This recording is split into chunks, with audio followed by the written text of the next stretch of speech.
여러분, 만약 여러분의 여동생이 벨라루스 남자와 결혼하겠다고 하면 믿으시겠습니까? 단 1년 한국에서 교환학생으로 지낸 뒤 인생을 걸겠다는 그녀, 전 믿을 수 없었습니다. 그래서 저는 직접 한국으로 날아갔습니다. 하지만 그곳에서 제가 평생 지켜온 믿음이 완전히 흔들렸습니다. 그리고 제가 다시는 꺼내지 않을 줄 알았던 꿈이 바로 그곳에서 다시 피어났죠. 이건 단순한 국제결혼 이야기가 아닙니다. 한 여성이 가족, 꿈, 사랑 사이에서 선택한 인생의 전환점입니다. 딱 1초만 투자해서 좋아요와 구독 눌러주세요. 이 이야기를 끝까지 보신다면 여러분도 분명 가슴이 뜨거워질 겁니다. 벨라루스에서 서울까지 저는 왜 다시 돌아올 수밖에 없었을까요? 겨울의 민스크는 여전히 얼어붙은 채였습니다. 회색빛 하늘 아래에서 흩날리는 눈발은 제 가슴 속에 오래도록 내려앉은 어떤 감정과 닮아 있었습니다. 늦은 밤 번역회사에서 마지막 원고를 정리하던 제게 동생 나탈리아의 영상 통화가 걸려왔습니다. 피곤함에 찌든 얼굴을 화면에 비추며 잠깐만,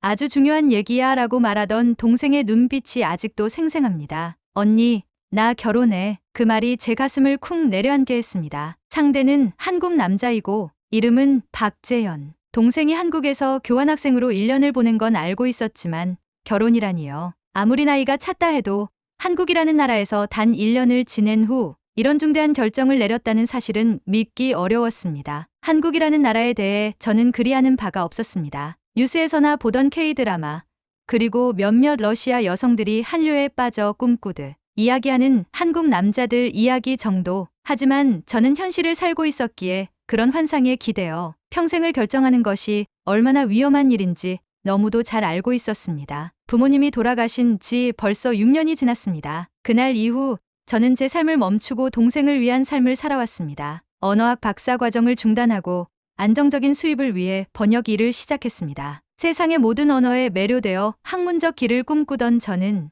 어느새 현실이라는 단어 앞에 모든 열정을 포기한 채 살아왔습니다. 이 소식을 들은 후 제 마음은 크게 요동쳤습니다. 나탈리아가 혹시 무언가 잘못된 판단을 하고 있는 건 아닌지, 혹시 상처받지는 않을지, 혹시 그 남자의 진짜 의도를 모르고 있는 건 아닌지 수없이 많은 의문들이 머릿속을 맴돌았습니다. 그런 생각 끝에 저는 저의 유일한 조언자 블라디미르 교수를 찾았습니다. 그는 제게 늘 진실을 말해주는 분이었기에 이번에도 확답을 주시리라 믿었습니다. 하지만 교수님은 뜻밖의 말씀을 하셨습니다. 가끔은 우리가 두려워하는 것이 실제로는 우리에게 필요한 것일 수도 있단다. 직접 가보거라 소피아. 내가 직접 보고 듣고 느껴야 진실을 알 수 있지 않겠니? 그 말은 제 마음 깊은 곳을 건드렸습니다. 저는 동생을 설득하기 위해서라도, 그 남자의 진심을 확인하기 위해서라도 한국에 직접 가야겠다고 결심하게 되었습니다. 그렇게 저는 회사에 2주간의 휴가를 신청했고 동생에게는 잠시 방문하겠다고만 말한 채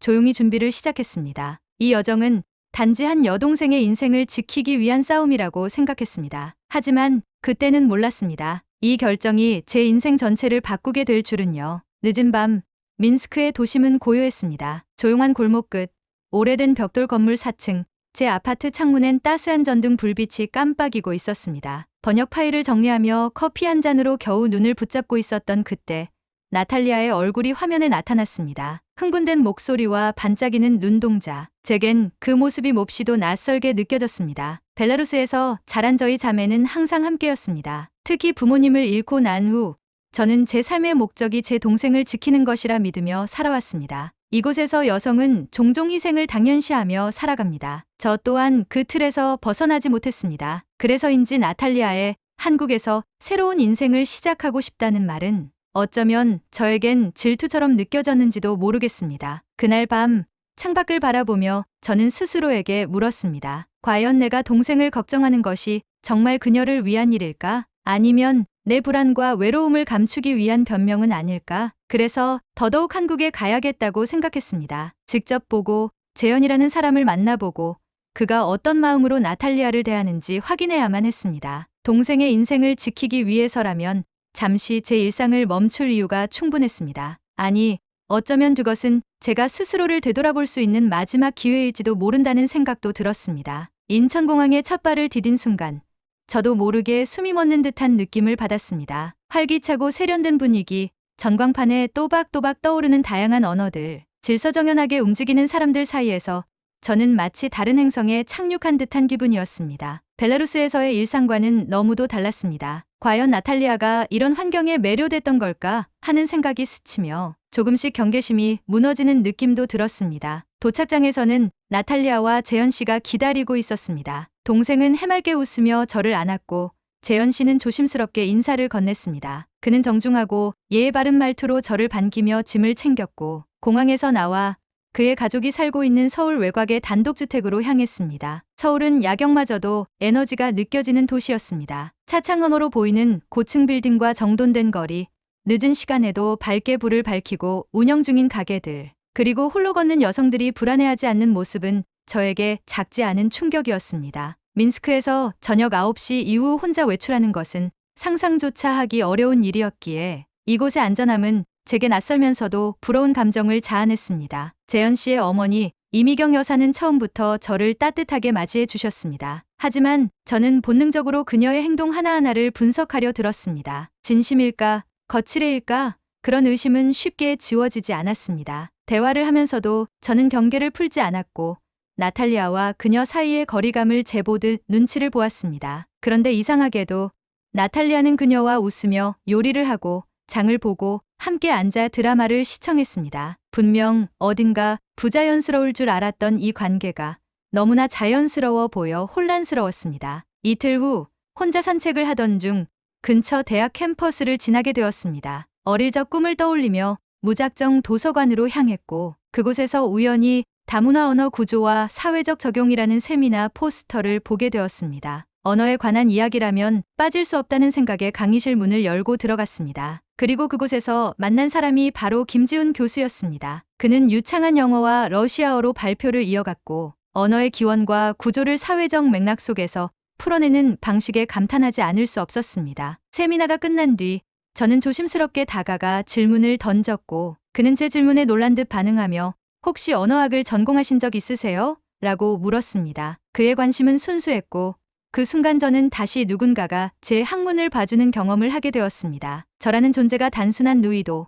번역가도 아닌 언어학도 소피아로 인정받는 순간이었습니다. 그는 제가 박사 과정을 중단했다는 사실에도 실망하거나 놀라지 않았습니다. 오히려 그럼 다시 시작하시면 됩니다. 여기서도 충분히 가능해요. 라고 말해주었습니다. 며칠 후 그는 제게 러시아 문학과 언어에 관한 특별 강의를 제안했습니다. 잠시 망설였지만 결국 수락했습니다. 오랜만에 느껴보는 강단의 공기, 학생들의 눈빛, 그리고 발표를 마친 후 쏟아지던 박수 소리는 제 가슴 깊은 곳에 잠들어 있던 열정을 일깨웠습니다. 한편 재현 씨의 어머니와도 점점 대화를 나누게 되었습니다. 어느 날 그녀와 단둘이 차를 마시던 중 그녀가 조용히 말을 꺼냈습니다. 소피아 씨, 사실 저도 처음엔 많이 걱정했어요. 우리 아들이 외국인과 결혼하겠다는 말에 어쩔 수 없이 반대부터 했었죠. 그런데 나탈리아를 만나고 나서 생각이 많이 바뀌었어요. 그녀의 말에는 어떤 위선도 없었습니다. 진심이 느껴졌습니다. 그녀는 자신의 고민과 변화의 과정을 담담하게 이야기했고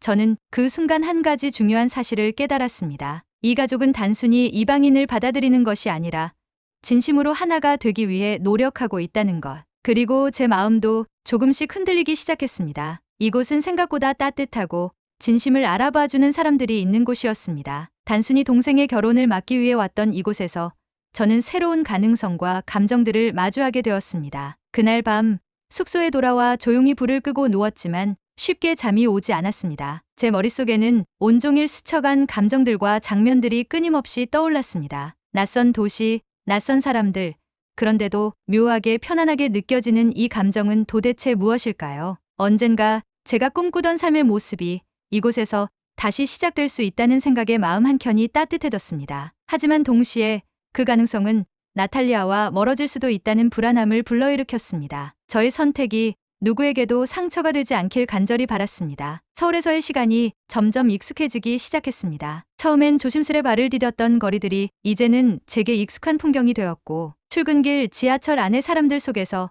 더 이상 이방인이 된 듯한 기분은 들지 않았습니다. 언어 장벽에도 불구하고 저는 일상 속에서 한국의 리듬에 맞춰 움직이고 있었고 지훈 교수와의 교류는 그 리듬에 따뜻한 멜로디를 더해주었습니다. 그는 종종 제게 한국어를 가르쳐 주었고 저는 그에게 러시아어 시를 읽어주었습니다. 우리는 서로의 언어뿐만 아니라 그 언어가 담고 있는 문화와 감정, 맥락까지 나누며 가까워졌습니다. 그리고 그 사이 저는 점점 마음이 흔들리기 시작했습니다. 단순한 동료 이상의 감정이 피어났고 그것은 다시는 느낄 수 없을 거라 생각했던 두근거림이었습니다. 지훈 교수는 한 번도 제게 감정을 강요하지 않았습니다. 오히려 그 섬세함이 더 깊은 신뢰를 만들어 주었습니다. 그는 언젠가 이런 말을 한 적이 있었습니다. 언어라는 건 결국 누군가를 이해하고 싶다는 마음에서 시작된다고 생각해요. 저는 소피아 씨의 말을 이해하고 싶어요. 단지 언어가 아니라 마음으려. 그 말을 들었을 때 제 안에 있던 얼음이 조금씩 녹아내리는 것을 느꼈습니다. 그리고 저는 더 이상 부정할 수 없었습니다. 이곳에서 저는 학문적인 기회를 얻고 있을 뿐 아니라 제 안에 상처받은 감정조차 치유받고 있다는 것을. 그러던 중 벨라루스에서 한 통의 연락이 왔습니다. 블라디미르 교수님이 급성 심장마비로 병원에 입원하셨다는 소식이었습니다. 저는 그 소식을 듣자마자 아무런 망설임 없이 귀국 비행기 티켓을 예약했습니다. 제게 교수님은 단순한 스승 이상의 존재였습니다. 부모님이 돌아가신 뒤 삶의 방향을 잃어버린 저에게 늘 길을 제시해 주시던 분. 그런 분이 위독하시다는 말을 듣고 한국에 머무는 것은 상상조차 할 수 없었습니다. 귀국 소식을 나탈리아와 재현, 그리고 지훈 교수에게 전했을 때 그들의 눈빛에 슬픔이 담겨 있었지만 누구도 저를 붙잡으려 하지 않았습니다. 모두가 제 결정을 존중해 주었습니다. 나탈리아는 눈물을 참으며 말했습니다. 언니, 교수님이 괜찮으셨으면 좋겠어. 하지만 그 일로 언니가 다시 자기 자신을 잃지 않았으면 좋겠어. 이젠 언니가 진짜 행복했으면 좋겠어. 그 말을 듣는 순간 제 가슴 한켠이 뜨겁게 무너져 내렸습니다. 그리고 저는 한국을 떠나기 전날 밤 지훈 교수와 마지막 산책을 했습니다. 서울의 밤하늘은 유난히 맑았고 우리는 아무 말 없이 오래 걸었습니다. 언젠가 다시 돌아오실 거죠? 그의 물음에 저는 확답을 하지 못했습니다. 그저 미소를 지으며 말했습니다. 아직 잘 모르겠어요. 하지만 여기서의 기억은 절대로 잊지 않을 거예요. 그렇게 저는 벨라루스로 돌아왔고 병원에서 교수님과 마주했습니다. 다행히도 생명에는 지장이 없었지만 그분의 얼굴은 무척 수척해 있었습니다. 제 손을 꼭 잡고 그분이 하신 첫 마디는 제 마음을 깊게 울렸습니다. 왜 돌아왔니, 소피아? 그곳에서 너의 삶이 시작되고 있었잖아. 그 말에 저는 처음으로 울음을 터뜨렸습니다. 그리고 그분께 모든 걸 털어놓았습니다. 제가 한국에서 어떤 감정을 느꼈는지, 어떤 갈등과 희망 사이에서 흔들렸는지, 그리고 아직도 결정하지 못한 제 마음에 대해서도. 교수님은 눈을 감고 잠시 생각하시더니 아주 천천히 말씀하셨습니다. 나는 젊은 시절, 나 자신보다 가족을 먼저 생각하며 살았단다. 부모님이 편찮으셨을 때 해외로의 박사 과정을 포기했고 그 선택을 후회한 적은 없지만 나중에 부모님께선 그걸 가장 슬퍼하셨단다. 내가 우리 때문에 너 자신을 포기하지 않았으면 좋겠다고. 그 말이 지금도 귓가에 맴도는구나. 그분의 이야기는 제게 큰 울림이 되었습니다. 어쩌면 저도 나탈리아를 지키기 위해 제 삶을 포기해왔고 그로 인해 저도 그녀도 자유롭지 못했던 걸지도 모릅니다. 진정한 사랑은 상대에게 자유를 주는 것이라는 말이 마음에 깊이 남았습니다. 며칠 후 나탈리아에게서 영상통화가 왔습니다. 그녀는 환하게 웃으며 말했습니다. 언니, 서울대학교에서 언니를 위한 객원교수 자리를 제안했대. 지훈 오빠가 교수님들과 논의해서 만든 거야. 언니가 돌아온다면 다시 연구도 할 수 있고 무엇보다 언니 자신을 위해 살 수 있어. 그 순간 제 안에 응어리졌던 갈등이 서서히 풀려가는 것을 느꼈습니다. 아직 모든 것을 결정한 건 아니었지만 마음속에서는 이미 답이 정해지고 있었는지도 모릅니다. 한국은 저에게 동생의 사랑을 지키기 위해 방문한 나라였지만 이제는 저의 꿈과 감정을 되찾아준 나라가 되어가고 있었습니다. 민스크의 겨울은 여전히 차가웠지만 제 마음속에는 어떤 온기가 퍼지고 있었습니다. 블라디미르 교수님의 회복은 더뎠지만 안정적이었고 그분과의 대화는 제게 다시 한번 삶의 우선순위를 돌아보게 해주었습니다. 며칠간 제 머릿속은 복잡한 생각으로 가득했습니다. 한국에서의 가능성과 새로운 감정, 그리고 여전히 책임처럼 느껴지는 벨라루스의 삶. 그 두 세계 사이에서 저는 갈피를 잡지 못한 채 메일을 보냈습니다. 그러던 어느 날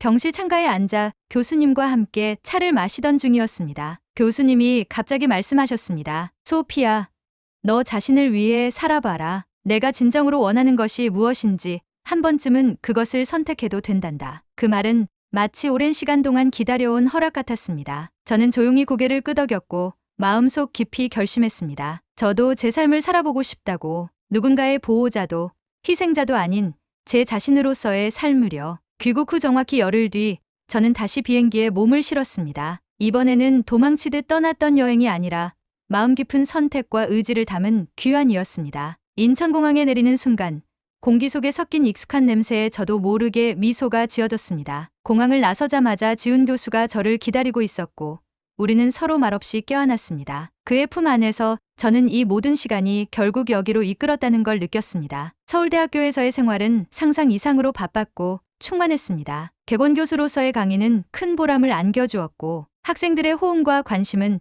저에게 잊고 있던 자존감을 되찾아 주었습니다. 제 안의 학문적 열정은 다시 불타오르기 시작했고 저 자신도 점점 달라지고 있다는 걸 느꼈습니다. 그리고 몇 달 후 나탈리아와 재현의 결혼식이 서울 북촌 한옥마을에서 열렸습니다. 한국과 벨라루스 양국의 전통이 어우러진 이국적인 예식이었고 하객들 모두가 감동을 숨기지 못했습니다. 한복을 곱게 차려입은 나탈리아는 정말 눈부셨고 재현 씨 역시 벨라루스 전통 자수를 넣은 정장을 입고 그녀의 손을 꼭 잡고 있었습니다. 결혼식장 한편 저는 지훈 교수와 함께 앉아 있었습니다. 제 옆에는 건강을 회복한 블라디미르 교수님도 자리하고 계셨고 그는 연신 감탄을 내뱉으며 말하셨습니다. 소피아, 너는 참 멋진 여인이 되었구나. 이 아름다운 날에 내가 이렇게 웃고 있는 모습을 보니 나는 참 행복하단다. 그 말을 들으며 저는 문득 깨달았습니다. 가족이라는 것은 꼭 혈연이나 국경으로 정의되지 않는다는 것을요. 그건 함께 시간을 보내고 서로를 이해하고